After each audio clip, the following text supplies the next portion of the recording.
Hi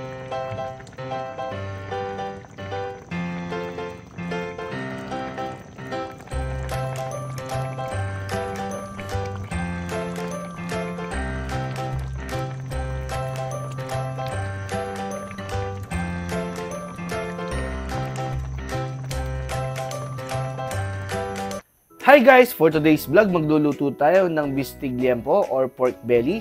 Napakadali lang lutuin ito, no? Kaya sisimulan na natin. As you can see, nagpainit na ako dito ng mantika. Once na mainit na yan, ilagay na natin itong 8 cloves na minced garlic.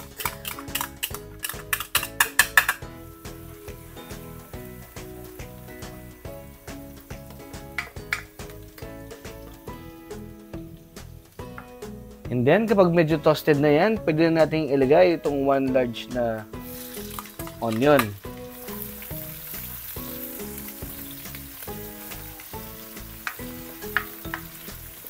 Pagkatapos, ituloy lang natin yung pag-isa ng mga 1 minute. After 1 minute, ilagay na natin itong almost 2 kilos na liempo. And then, igigisa lang natin ng mabuti yan ng mga 10 minutes.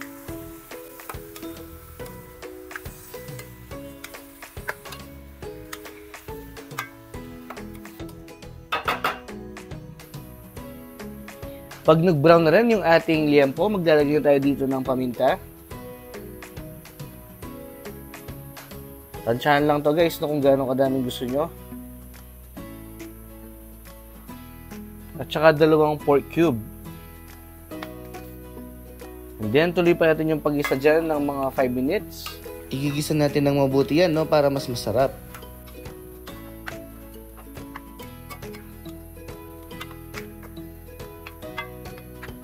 Yan.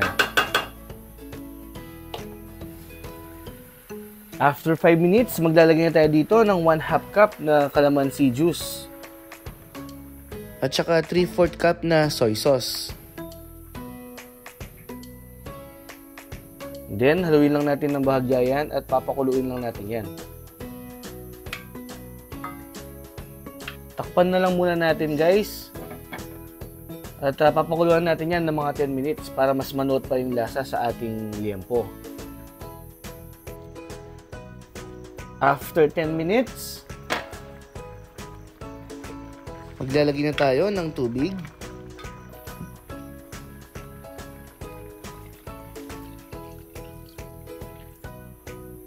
Then, haluin natin ulit ng bahagya.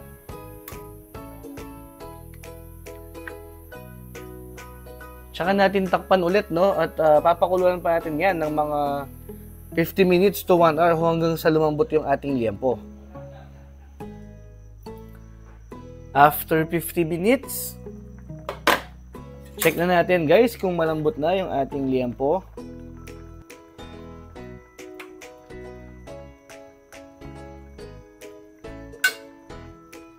Medyo malambot na siya, no?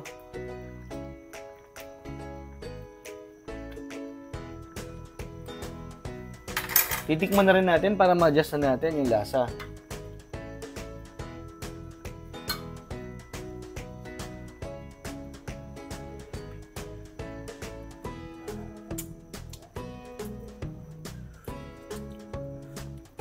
Maglalagay pa tayo dito ng konting calamansi juice.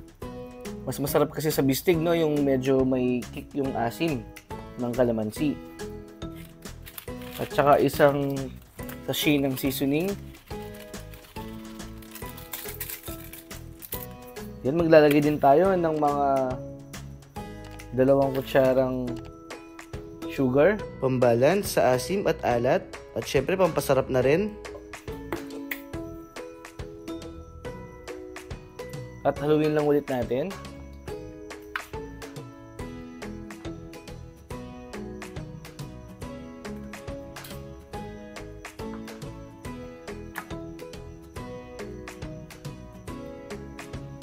Tsaka natin takpan ulit at papakuluan pa natin yan ng mga 10 minutes para siguradong malambot na yung ating liempo. After 10 minutes, check ulit natin, no, kung malambot na yung ating liempo. Yan guys, okay na siya. Yan, tikman ulit din natin. Para mas may tama pa natin yung lasa kung sakali.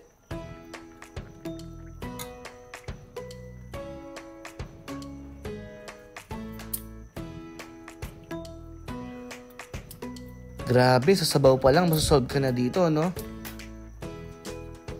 Sakto na yung lasa, guys. Ngayon naman, maglalagay na tayo ng red onion. Hiniwa ko lang siya ng ganyan. 2 medium size na red onion yan. Kung gusto nyo mas marami, pwede nyo naman dagdagan. Depende na sa inyo.